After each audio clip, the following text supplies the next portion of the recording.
He planned to take the children, ruin my reputation, and pretend that I was just losing it. But he didn't know that I had already heard everything. I don't remember when exactly I started to distrust him.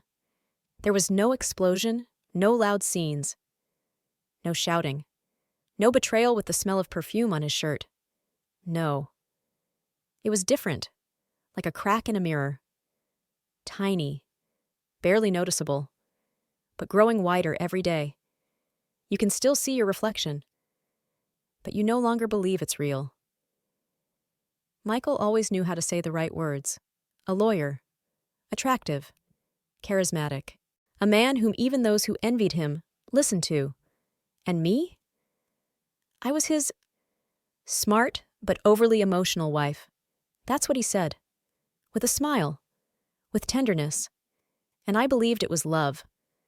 I cherished this thought for so long that it became part of my breathing. But one evening, returning home from the store, I stopped at the door of our house. It was late, and the windows were lit. I was already reaching for the handle when I heard his voice. He was talking on the phone. His voice was firm, dry, not for me. She won't understand what happened until it's too late. She has no evidence. She's unstable. I can prove it in court. No one will give her the children. I remember my hand, freezing in midair, and something cracked in my chest, not fear. Something else. The calm. Before the storm. Instinct. There was nothing else. Only one thing. He wants to destroy me. And then, in the complete darkness on the porch, I made the most important decision of my life. I won't say a word. I won't cry. I won't make a scene. I will remain silent. Because if he decided to play this game, I would play it better. I didn't know yet how dirty this game would become. But from that moment on, I was no longer a victim. The next morning, I made coffee as usual. He even kissed me on the cheek. And I smiled back, knowing that nothing would be the same. As before. When he put his hand on my shoulder that morning, I felt my blood freeze. And I smiled so sincerely that I almost cried. We had breakfast together. As usual, he read the news on his tablet. The children munched on toast. And I poured the coffee. I played the part of the wife who knew nothing, and I played it brilliantly. "You haven't forgotten you have a meeting with Laura today, have you?" he said, without even looking up. "No, of course not. I'll pick up the kids after." My voice was steady, no tremors. That wasn't me. It was a mask. Inside, I was shaking. I hadn't slept a wink all night. I replayed that conversation, over and over, in my head. His tone, his confidence, the way he called me unstable. Me? Unstable. Me, who held us together when he worked late, when my mother was sick, when I gave birth to our children, without him by my side. I started noticing things I had ignored before. His new password on his laptop, his office door, closed, even when the kids weren't home. Calls he took, in the bathroom, when he thought I couldn't hear him. His shirt, freshly ironed, smelled of someone else's perfume, a woman's perfume. It wasn't proof, not yet. It was just pieces that still needed to be put together to form the complete picture. I pretended I had forgotten my purse and returned home in the middle of the day. Silence. His car was there. I tiptoed inside. He was talking on the phone, in his study. "No, she doesn't suspect anything. She still thinks I love her." His voice was quiet, but not hoarse. There was no hesitation in it. I didn't go in. I turned around and left, and only when I closed the car door did I feel nauseous. I realized I couldn't let myself break down. I had to be better than him, calm, collected. I would play my cards, only when I was ready. That evening, when we were having dinner with the children, I looked at him, not as a man, but as an object, as a business deal. He said he'd been held up at work. Of course. I nodded. I was learning to read his lies, in his facial muscle movements. My daughter asked, "Dad, who is Miss Melissa?" "Who?" He paused, for half a second. "Oh, just one of the secretaries at our office. She helped us with the parent-teacher conference." "Why did you say she was better than Mom?" The girl bit into her pasta, as if nothing had happened. I didn't look up. I just put my fork down on my plate. My heart was pounding, in my ears. He smiled, not very convincingly. "It was a joke, Princess. You know, adults sometimes say silly things." He didn't know that I no longer forget silly things. I collect them. I catalog them. I'm learning how to expose him. The next day, I didn't go to Laura's. I went to a private investigator. And everything I learned there was the beginning of the end. For him. I thought it would hurt to hear the truth. But the worst part? Seeing how easily it all fit together. And that puzzle was never about love. I told him I was going to get a manicure. In reality, I was going to get evidence. That would destroy our marriage. And possibly, my life. I met the detective at a coffee shop, on the outskirts of town. He was sitting by the window, looking like someone you could trust, but also like someone who had seen too much. "My name is David." He held out his hand, and for the first time in a week, I felt my fingers tremble. "I want to know the truth, but I don't know if I can handle it," I whispered. He didn't try to reassure me. He just nodded and started asking questions. When he asked how long I had suspected, I didn't know what to say. Maybe, always? But only now did I have permission to believe my feelings. I told him about the phone calls, the smells, the child's reaction. He listened, took notes.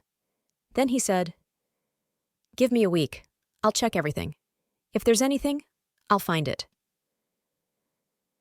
I didn't cry, not even when I got back in the car. But at the traffic lights, when I looked in the rearview mirror, I saw my face and didn't recognize it. It was a woman who had come to a private investigator to have her husband followed. 3 days later, he called. "I have something, but it's better if you see it."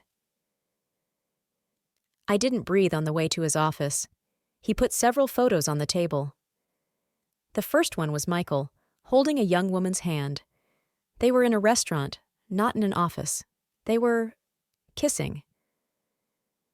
"She's Melissa Harrison. She's 29. She's been working as an assistant at his firm for 3 years. She's close to management." I nodded silently, feeling something sharp and metallic clench in my chest. "That's not all," David said. "I found some strange money transfers. They appeared in the last 6 months. She received large sums every month, but not directly from his account, through an offshore company, linked to him, through a proxy." "He's paying her? For her silence?" I whispered. "It could be alimony, or it could be part of a scheme. You mentioned he wants to take away your parental rights? This looks like preparation, to replace you, completely." I couldn't move. My head was spinning. My whole body wanted to scream, smash the table, smash his face, but all I asked was, "Can you find more?" "I've already started investigating his business. There are signs of money laundering, but that's a whole different battle." I left there, a different person. I walked to the car with the flash drive in my purse, and the feeling that I was the only sane person in our marriage. Because he seemed to believe that everything was still under control. But I already knew I could destroy everything. At home, he asked me again how my day had been. I said, "The usual." But in my head, I was already compiling a list of criminal lawyers. The next steps required a cool head, but when I found out what he had gotten our children into, I realized something very clearly. We had long since crossed the line of marriage. It was a battlefield. I never thought I would start signing documents under a pseudonym just to find out the truth about my own husband. On the first Tuesday of the month, I lied to my mother and said I was going for a massage. In reality, I was going to a lawyer's office. I had received an anonymous recommendation from an acquaintance who had gone through a similar divorce with a shark in a suit. When I crossed the threshold, I was greeted by a short woman with gray hair and a gaze that pierced right through me. "Are you Jane?" she asked, using the name I had chosen for safe communication. "Yes," I replied. She immediately understood that it was a temporary name. She looked through the files I had brought on a flash drive, photos, bills, statements. There was no surprise, no horror, only attentiveness. "You understand this could go beyond a divorce proceeding? If we touch financial documents, the case could go to federal authorities." I nodded. "What about the children?" "If he's really planning to have you declared mentally unstable, we need a counterattack, a psychiatric evaluation, your medical records, perfectly clean. I'd also recommend bringing in a child psychologist." That evening, I couldn't touch my dinner. The children were playing in the living room, and Michael was talking on the phone, in the kitchen. Whispering. Again. I heard the words, "Trust. Agreement. Everything is going according to plan." He really thought he had everything under control. The next morning, I opened his personal laptop. He had left it at home, accidentally, as I realized. The password had been changed, but I already had a program, the one my detective used. It tracked previous keystrokes. It took 2 minutes. His documents were sorted into evidence against M.E. Screenshots of my messages with my sister, where I mentioned being tired. Notes from our family therapist that he had clearly obtained somehow. Everything that could paint a picture of an emotionally unstable mother. But the worst was a draft letter to his lawyer. "I am going to officially declare that Jessica is unstable. There are witnesses. We may have to use Laura, the nanny. I am prepared to go all the way." I looked at those words and realized he wasn't just a traitor. He was a strategist, and I was his main enemy. I left the house an hour later, saying I was going to the store. In reality, I was going to see another lawyer. This time, a criminal lawyer. If he wants dirt, I'll show him what a real war looks like. But I'm not playing for revenge. I'm playing to survive. But I didn't know yet that his last move had already been made. And that move was meant to break me completely. Through the people I loved most. I started looking for the woman who saw my children every day, and suddenly realized I knew nothing about her. Laura, the nanny. She had been with us for a year and a half. Calm, quiet, friendly. I trusted her, unthinkingly. Now, I didn't trust anyone. I tried to ask her, in the lobby, when she was picking up the kids from school. "Laura, you know Michael's been working a lot lately, right?" I said, pretending to make small talk. "Yes, of course. He's very busy." "Has he ever talked to you about me? About our relationship?" She froze, just for a second. Then she smiled. "No, Jessica, You always seemed perfect to me. You know how much the kids love you." But I noticed. She was avoiding my gaze. It wasn't a lie. It was avoidance. And somehow, that was worse. That same evening, I found a photo on my phone, one my son had taken by accident. He was photographing the dog in the yard, and in the background were Michael and Laura, in our garden, standing too close together. It wasn't intimate, but it was too much. I forwarded the photo to my lawyer. She replied briefly, "Possible involvement. If she is called as a witness, she will be biased." My children. They sensed the changes. My son started waking up at night. My daughter became silent, withdrawn. She asked me once, "Mom, were you crying when I was at school?" I didn't know what to say. I underwent a psychological evaluation, as my lawyer advised. Everything was normal, but that was the most painful part. I had to prove that I was healthy. He was the one who was sick, but he looked better than me. The detective said there were already red flags on Michael's business payments, 2 intermediary companies, one of them fictitious. I asked, "Is this enough for a real investigation?" "This is enough for financial document fraud and possibly money laundering," he replied, "but you need to decide how far you're willing to go." I didn't know, because every new truth hurt more than the last. I no longer trusted anyone, not even myself. I lost my appetite, my sleep, my memory. I confused the days, and at some point, I caught myself thinking, maybe he's right. Maybe I really am unstable. And that was the scariest thing. Then I saw it, a document, signed, with my name on it. And I realized he had started a war not only against me, but against the law. It was no longer about the children. It was no longer about love. It was no longer about marriage. It was about survival. And I was no longer going to keep quiet. He sent me an email, in which I voluntarily agreed to mediation. I never wrote such a letter. I was sitting in my car near the school when I opened the message. I confirm my agreement to an out-of-court settlement of property and custody issues. Jessica Anderson. I read it 4 times. The text was sent from my work email, which I hadn't used in over a year. After a moment of panic, I realized he had hacked my old account. And he had already started playing to the public. I sent the email to my lawyer. She replied almost immediately, "This is blatant forgery. We'll collect all digital log files, but be prepared.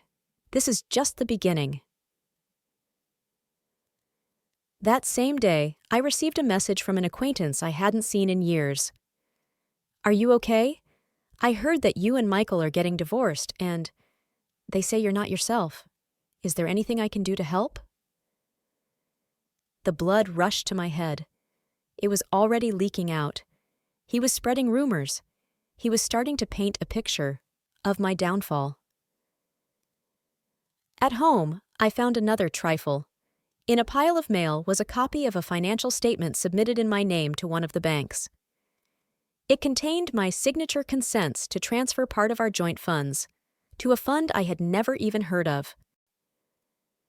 "This is a crime," said the lawyer. "The signature is forged. We're preparing a statement for the prosecutor's office." I looked at those documents, at my forged consents, and something broke inside me. But not the way he wanted. It wasn't panic. It was awakening. I realized I was no longer pretending to be strong. I am strong. "Start an audit," I said, "and make copies of all his corporate agreements. If we go to court, I don't want to win. I want him to not be able to get out of this clean." While the lawyers were working, I watched the children. They were quiet. Most of the time, dinner was silent. My daughter asked once, "Mom, are you not going to laugh anymore?" I hugged her. I tried not to cry, but her question was like a mirror. I realized children feel everything. They don't know the details, but they see the shadows. Michael came home late with ice cream. He smiled. As usual. "Kids," he said, "your mom and I are just having a little disagreement." He looked at me like I was a puppet. I didn't answer. I wasn't playing the game anymore. 2 days later, men in suits without name tags visited his office. One of them called me later. He said, "We know, and you're not alone." Michael thought he had started a war with me, but he had opened the door to forces far greater than I could have imagined. And now, I was no longer in control. At first, I thought it was another lawyer. But when he said Melissa's name, I caught my breath. He introduced himself as a special agent with the federal government, no uniform, neutral tone, and the face of someone who had seen it all. "Are you Jessica Anderson?" "Yes. We're working on the Michael Anderson case. His company may have been involved in money laundering through shell companies. One of the accounts is in the name of Melissa Harrison. Do you know her?" I couldn't answer right away. The words "in the name of" echoed in my head. "You want me to testify?" I asked cautiously. "Not yet. But if you have any evidence, we'd like to look at it. And be warned, you're not the only one he lied to." The next day, Michael changed tactics. "Listen, Jessica, I know things have gone wrong, but we can fix everything without any unnecessary drama." I remained silent. "If an investigation starts, we'll all suffer. The children, most of all. I don't want you to drag us into a public scandal." He spoke softly, but his eyes, still the same, cold, calculating. "I'm not dragging us into a scandal. You signed my name on the bank forms." Silence. Then, anger. "You have no idea what you're getting yourself into." "I know, but I'm already in it." My lawyer called. The audit team had uncovered a strange contract with a third party, Julian Ranger. She had offshore accounts, and large sums of money had been transferred from Michael's account straight to hers.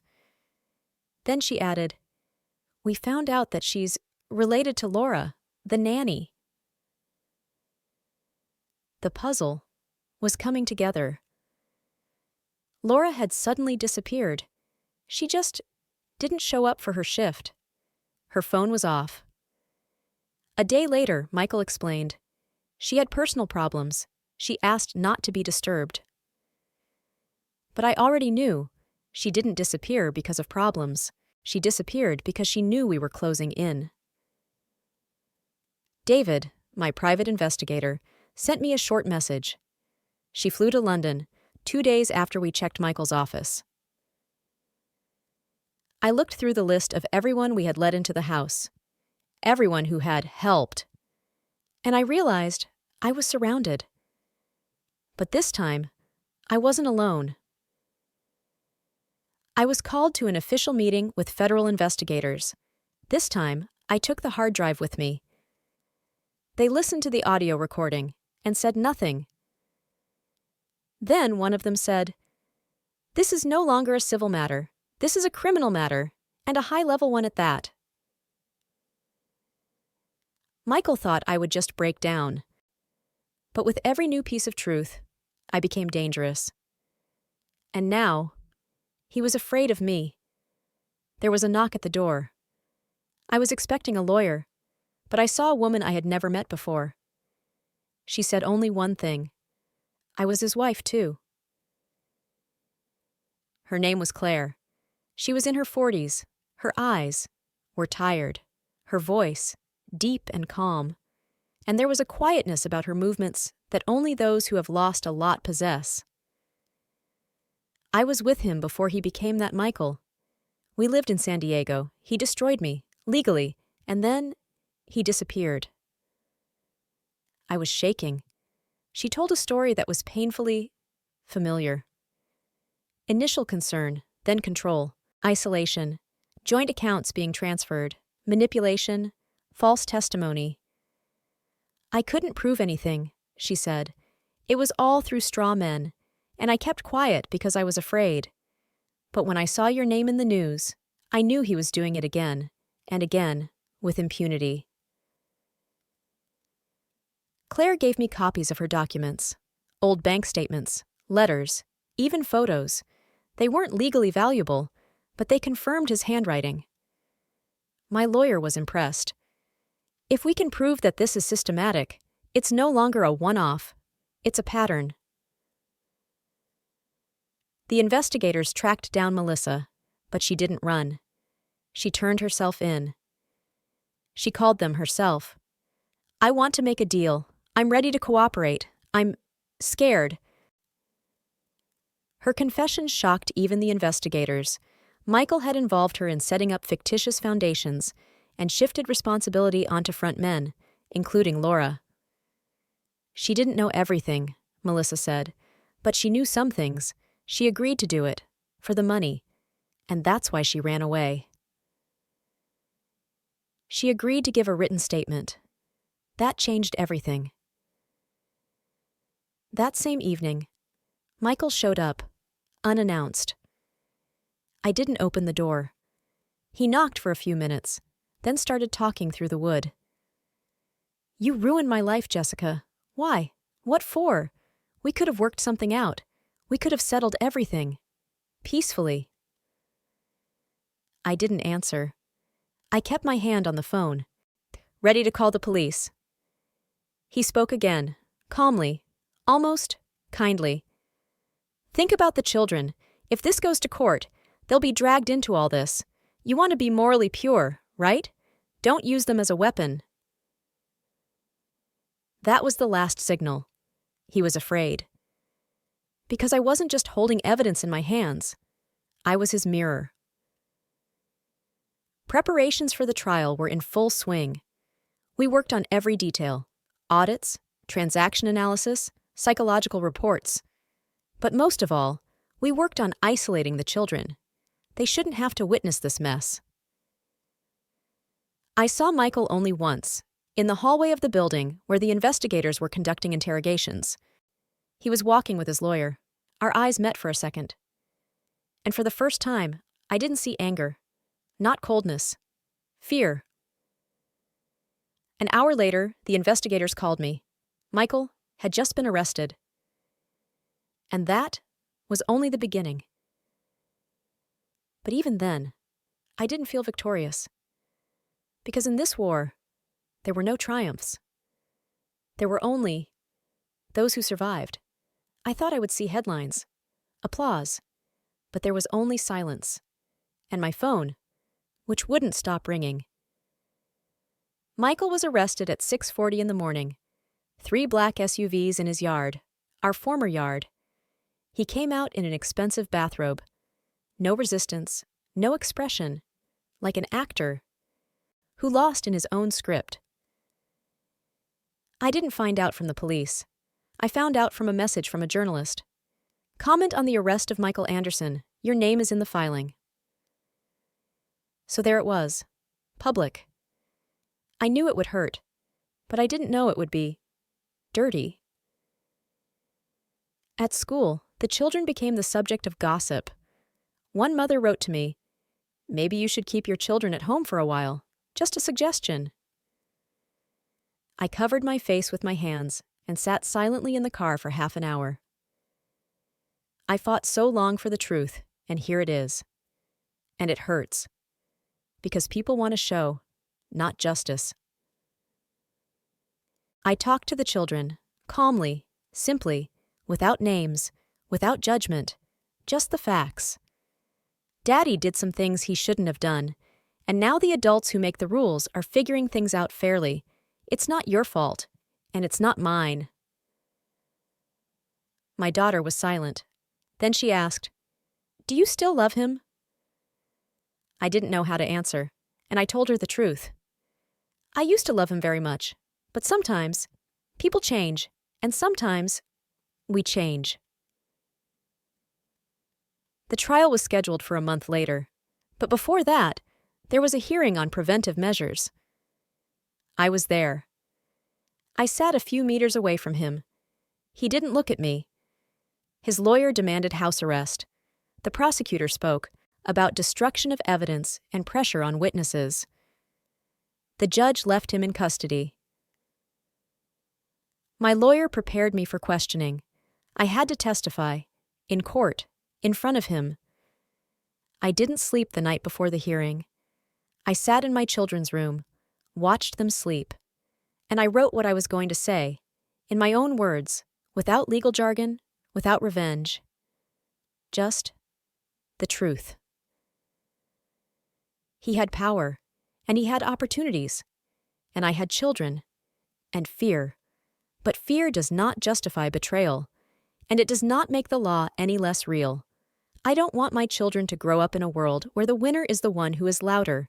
I want them to know that the truth is also a weapon, and it is not always pleasant, but it is the only thing that remains when everything else disappears. I was ready, not for victory, but to testify, to the end. But on the day of the hearing, something happened that no one expected, not even his lawyer. Michael made a statement that changed everything. It wasn't a confession, it was an attempt to survive. But even then, he underestimated how free I already was. He didn't apologize. He didn't repent. He did what he always did. He put on a show. But this time, the room was silent. Michael entered under guard. His suit perfectly pressed, his voice controlled, his tone reasonable. I admit that I made some business mistakes, he said, but I never had any ill will toward the mother of my children. The lawyer pressed, "This is manipulation." But the audience already knew the truth. They didn't see a victim. They saw emptiness, wrapped in rhetoric. I was next. I walked out without any papers, without notes. I didn't give a speech. I spoke. I'm not standing here to defeat him. I'm standing here because I survived. His lies didn't break me. They changed me. I'm no longer soft. I'm real. After the trial, there was no applause. There was silence. But that silence was the truth. Where there had been fear, there was now room for myself. Michael was sentenced to 12 years for financial fraud, document falsification, and obstruction of justice. Some of the assets were returned. Some were lost forever. But most importantly, the children were left with me. No battles, no doubts. The court found his behavior dangerous and strategic. Melissa was taken into protective custody as a key witness. She disappeared from the radar. Laura is still abroad. Claire wrote me a letter. This time, the truth won, and I am grateful that you didn't break when they threw stones at you. We moved, not far, but away from the whispers. I found a small school where no one asked any questions. The children began to sleep peacefully, and I began to breathe. Sometimes I wake up at night thinking he'll come back, that he'll find a crack, and it will all start again. But then I see the night, and the silence, and I realize it's real. Sometimes strength isn't about fighting back. It's about not becoming like him. He wanted to erase me from life, from my reputation, from my children's faces. But a mark remained, not from him, from me. And that's the only thing that matters. Sometimes, war doesn't end with a shot. It ends with silence. And in that silence, I became myself again.